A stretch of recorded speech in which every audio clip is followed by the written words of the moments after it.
ఒక లక్షణం ఉంది. తులసి లక్ష్మి యొక్క స్వరూపం. తులసి ఈ భూమి మీద పుట్టినటువంటిది మొట్టమొదట ఎక్కడి నుంచి పుట్టింది అంటే బీజము నుంచి వచ్చింది కాదు తులసి చెట్టు. తులసి చెట్టు గింజల్లోంచి రాలేదు.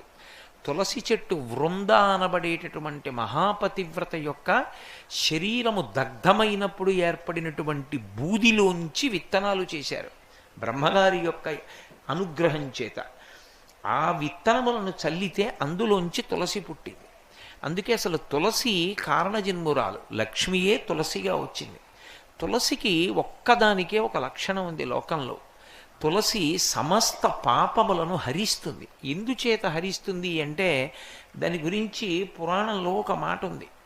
యన్మూలే సర్వతీర్థాని యన్మధ్యే సర్వదేవతై యదశ్రీ సర్వవేదేషు తులసీత్వం నమామ్యహం.